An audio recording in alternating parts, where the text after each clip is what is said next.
Բարև Սյունիք, բարև Սյունիքի դարպաս Սիսյան։ Պատրաստ եք փոփոխությունների։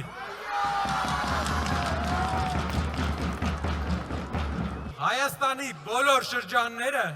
որ ստեղծվել է, որ Աստված մեզ տվել է այս հայրենիքը, ամեն շրջանի համար մեր հայրենիքին տվել է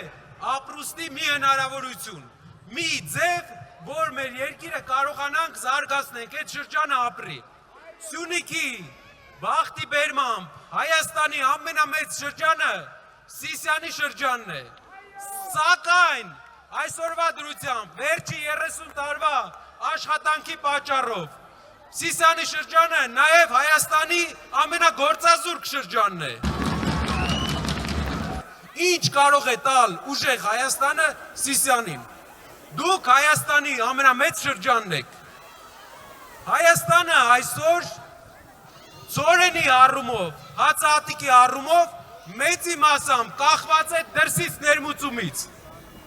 Սիսյանը այս պահին իր վարելահողերի կեսից ավելին չի մշակում։ 140,000 հեկտար արոտավայր ունի, չի օգտագործում։ Հայաստանը ներմուծում է միս, Հայաստանը ներմուծում է ծորեն, բայց դա չի օգնում մարդկանց տեղում արտադրել, որովհետև պետությունը չի օգնում։ Ինչ ենք անելու ուժեղ Հայաստանում։ Ստեղծվելու է համայնքային զարգացման ծրագիր։ Սիսյանի համար ստեղծվելու է տեխնիկայի պարկ, որը պետությունը ունենալու է անհատույց տրամադրելու է գյուղացիներին, որպեսզի վարելահողերի վրա աշխատանք կատարվի։ Դա մեր երկրին անհրաժեշտ է, որ հնարավորություն ունենա մեր երկիրը իր հացը ինքը վաստակի։ Երկրորդը, մեր երկիրը ներմուծում է կաթի փոշի, միլիոնավոր դոլարների, տասնյակ միլիոնավոր դոլարների, Հայաստանի կաթի գծով, արոտավայրերի գծով ամենալավ շրջանը ևս Սիսյանի շրջանն է, բայց չի օգտագործվում։ Կաթի փոշու ներմուծման տեղը, տեղական արտադրությունը խթանելը, կաթի գնի սուբսիդիան վերջապես նորմալ տալը օգնելու է, որ Սիսյանի գյուղերը ապրեն, լավ գնով կաթ վաճառեն։ Դա ոչ թե պետք է մենակ Սիսյանի համար, դա մեր հանրապետության պարենային անվտանգության հարց է։ 70 միլիոն դոլարի 55-ից 60,000 տոննա ներմուծված ապակի գործարանը պետք է լինի այս քաղաքում։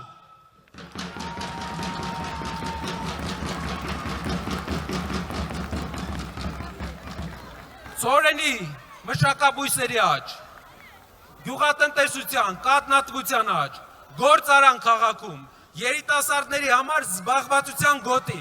Ժողովուրդ, այս ինչ ասում ենք, ծրագիր ենք ասում։ Եթե ուզում ենք լավ ապրենք, պետք է մեկը դա անի։ Մարդիկ կարող են Սիսյանում աշխատանք ունենալ, մարդիկ կարող են գյուղերում ապրուստ ունենալ։ Եվ երիտասարդները վերջապես կարող են ունենալ զբաղմունք այս քաղաքում, որ չգնան քաղաքից Երևան կամ երկրից, որովհետև մարդիկ լքում են Հայաստանը։ Սամվել Կարապետյանը եղել է տնտեսական գործիչ, ինքը իր գրպանից ներդրում է արել իր երկրում, բարեգործություն է արել իր երկրում։ Միևնույն ժամանակ, այն ժամանակ, երբ միլիոնավոր դոլարներ իր անձնական փողերից ինքը ուղարկել է, կառավարությունը միլիոնավոր դոլարներ պարգևավճար է ստացել։ Համեմատությունը, եւ դուք ասում եք ճանապարհի այս մասը կառավարությունն է արել, կառավարությունը ձեր փողերով է արել, ժողովուրդ։ Կարապետյանը իր փողերով է արել։ Պետք է հավատանք, որ հայերին հաղթել սազումը։ Այսօր հաղթանակի օրն է, ուզում եմ բոլորիդ շնորհավորեմ հաղթանակի օրվա կապակցությամբ ու մաղթեմ նորանոր հաղթանակներ։